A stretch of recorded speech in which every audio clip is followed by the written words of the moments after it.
오늘 우리에게 주신 하나님 말씀은 창세기 6장 13절부터 18절까지의 말씀을 함께 봉독하겠습니다. 함께 읽겠습니다. 하나님이 노아에게 이르시되 모든 혈육 있는 자의 포악함이 땅에 가득함으로 그 끝날이 내 앞에 이르렀으니 내가 그들을 땅과 함께 멸하리라. 너는 고페르 나무로 너를 위하여 방주를 만들되 그 안에 칸들을 막고 역청을 그 안팎에 칠하라. 내가 만들 방주는 이러하니 그 길이는 300규빗, 너비는 50규빗, 높이는 30규빗이라. 거기에 창을 내되 위에서부터 한 규빗에 내고 그 문은 옆으로 내고 상, 중, 하 3층으로 할지니라. 내가 홍수를 땅에 일으켜 무릇 생명의 기운이 있는 모든 육체를 천하에서 멸절하리니 땅에 있는 것들이 다 죽으리라. 그러나 너와는 내가 내 언약을 세우리니 너는 내 아들들과 내 아내와 내 며느리들과 함께 그 방주로 들어가고. 아멘. 성경은 하나님의 말씀입니다. 오늘도 하나님을 예배하러 나온 성도님들을 사랑하고 환영합니다. 2026년 새해가 밝았습니다. 새롭게 시작되는 한 해에 성도님의 삶과 걸음에 하나님의 사랑이 가득하시길 간절히 기도합니다. 얼마 전 교통수단별 안전 정도를 비교한 기사를 보았습니다. 안전한 정도를 비교했을 때 가장 안전한 교통수단은 바로 비행기였습니다. 미국의 기사를 보면 1억 킬로미터당 사망자가 0.03명 수준으로 상업 항공의 사망률이 승용차보다 훨씬 낮다고 이야기합니다. 물론 한 번 사고가 나면 사망자의 수가 다른 교통수단에 비해 큰 규모이지만 규제가 매우 강해 통상적으로는 사고가 드물어 가장 안전한 수단이라고 이야기합니다. 2순위는 뜻밖에도 버스였습니다.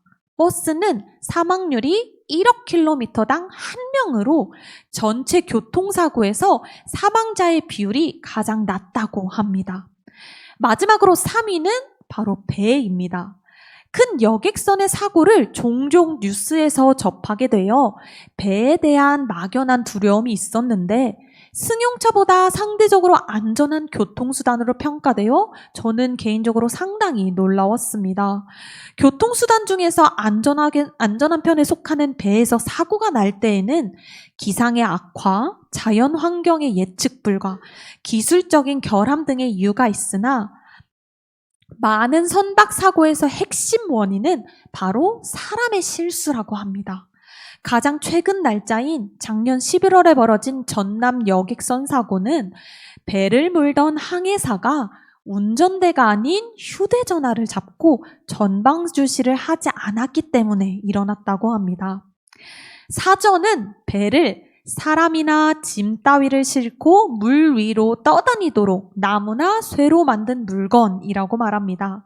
사람이나 짐을 싣는 것은 어느 한 공간에서 다른 공간으로의 이동을 의미하기에 배에서 가장 중요한 요소는 배를 안전하게 움직일 수 있도록 올바른 방향으로 나아갈 수 있도록 하는 항해 기술, 방향을 잡아주는 방향키, 그리고 배를 움직이는 힘인 노나 돛이 필요합니다. 여기 사진을 보시면 성경을 토대로 사람들이 방주를 재현한 모습입니다.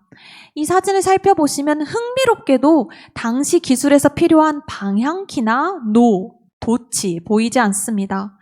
노아의 방주에는 앞서 이야기한 꼭 필요한 요소인 방향장치, 추진력, 항해 기술이 없었던 것입니다. 그리고 하나님께서는 이 방주를 통하여 인류를 구원하셨습니다. 우리가 아는 배의 모습이 아닌 마치 커다란 상자와 같은 방향키도 돛도 노도 없는 이 배가 왜 필요했는지 성경을 통해 함께 살펴보도록 하겠습니다. 오늘 말씀 12절입니다. 하나님이 보신즉 땅이 부패하였으니 이는 땅에서 모든 혈육 있는 자의 행위가 부패함이었더라. 부패는 유기물이 공기 중에 산소, 빛이나 효소 따위의 작용에 의해 분해되는 현상으로 보통 생태계 내에서 생명이 죽으면 부패가 진행됩니다. 하나님의 숨으로 지어진 인간이 하나님과 멀어져 생명이 아닌 죽음을 향해 걸어가고, 아니 달려가고 있었습니다. 하나님과 멀어진 인간의 행동은 사악해지고 인간 사회에는 부정과 탐욕으로 무법천지가 되어버렸습니다. 창세기 6장 2절입니다. 하나님의 아들들이 사람의 딸들의 아름다움을 보고 자기들이 좋아하는 모든 여자를 아내로 삼는지라. 하나님의 아들들이 사람의 딸들과 만나는 것은 단순히 성적인 타락을 넘어서서 하나님과의 관계가 단절된 상태를 의미합니다. 사람의 죄악이 땅에 가득하고 그의 마음으로 생각하는 모든 계획이 항상 악할 뿐임을 보시고 하나님께서는 땅 위에 사람 지으심을 한탄하셨습니다. 하나님께서 보시기에 좋았다고 말씀하셨던 그 사람을 보고 후회하신 것입니다. 하나님께서 자신의 작품을 보고 후회하시는 모습은 하나님의 계획이 잘못되었거나 혹은 하나님의 불완전성을 나타내는 것일까요? 구약 성경에서 종종 나타내는 하나님의 후회를 히브리어로 보면 염려하다, 슬퍼하다라는 의미를 함께 가지고 있습니다. 범죄한 인간이 심판받아야 함을 마음 아파하셨다는 것입니다. 그럼에도 돌아오지 않는 세상에 하나님의 심판이 내려졌습니다. 그리고 하나님의 심판은 심판을 위한 심판이 아니었습니다. 그럼에도 주어지는 은혜가 있었고 이것은 노아를 통해 나타나게 됩니다. 라멕이 182세의 아들을 낳았고 그 이름을 노아라고 하였습니다. 노아라는 이름의 뜻은 창세기 5장 29절에서 알 수 있습니다. 여호와께서 땅을 저주하심으로 수고롭게 일하는 우리를 이 아들이 안위하리라 하였더라.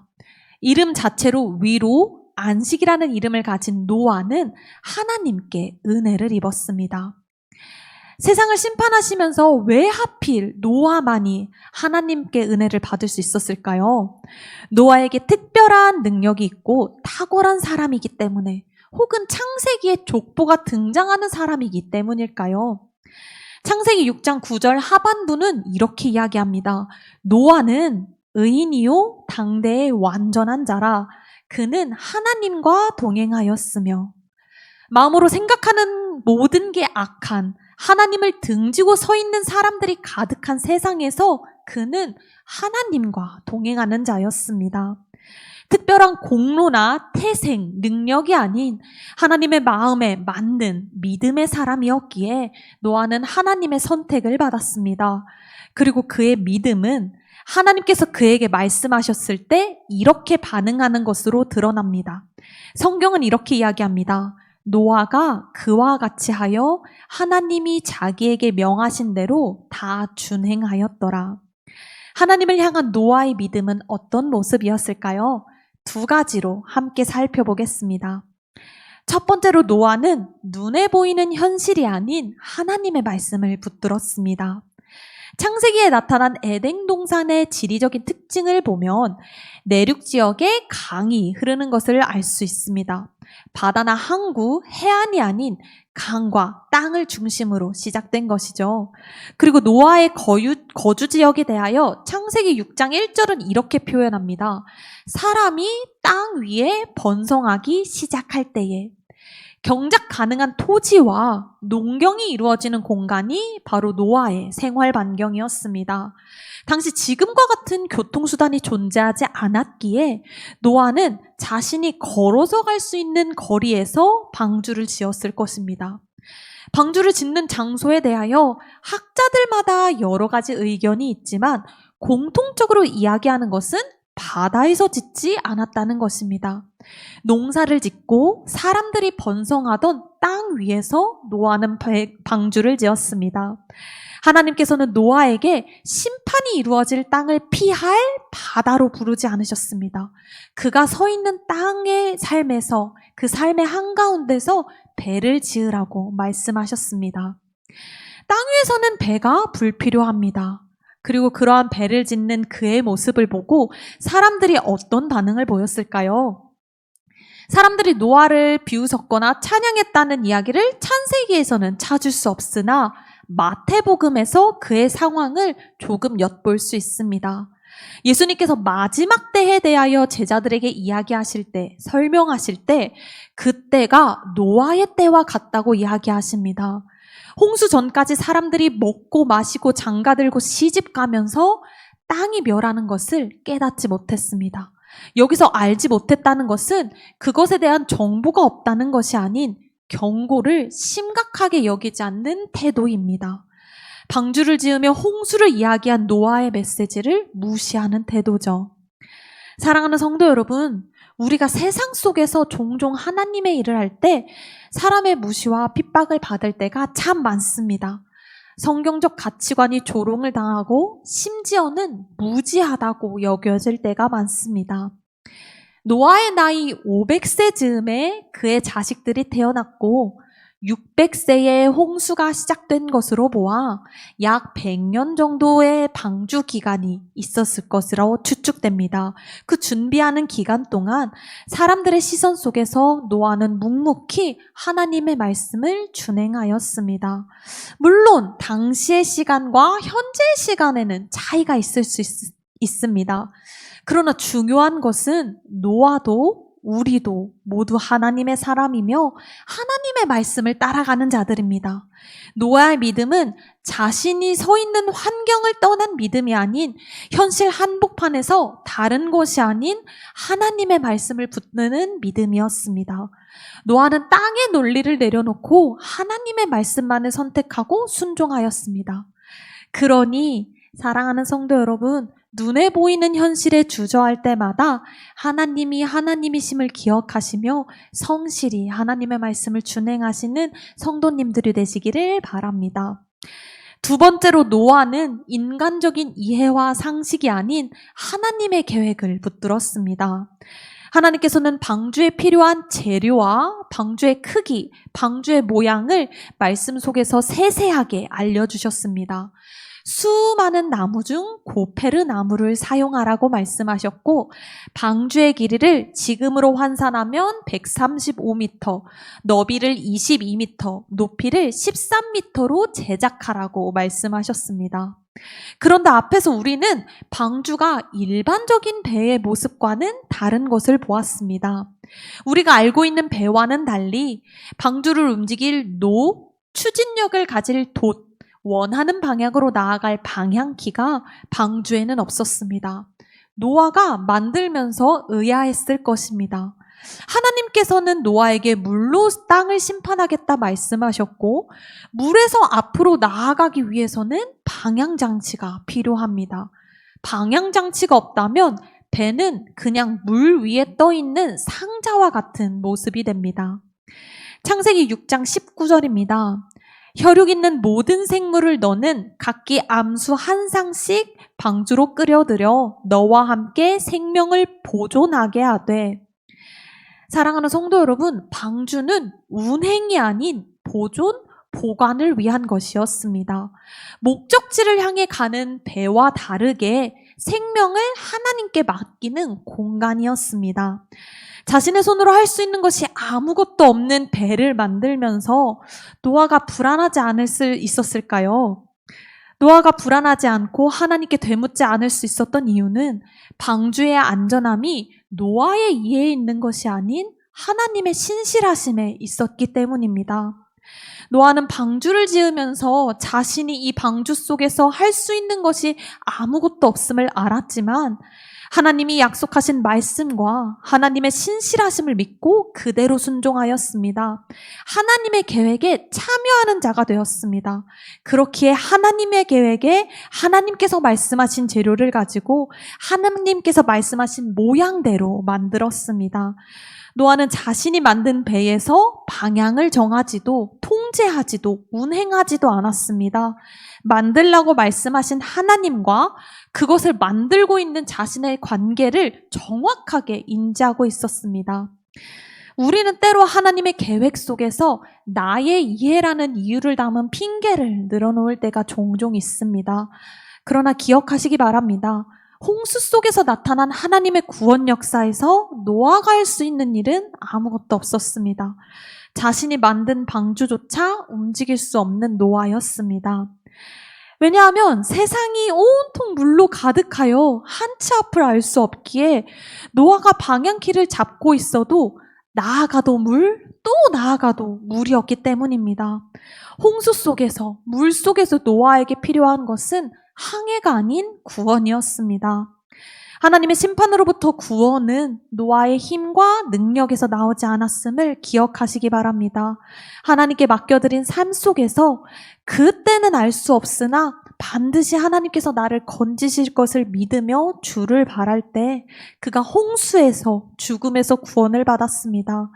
구원은 온전히 하나님의 주권이며 하나님의 계획은 완전합니다.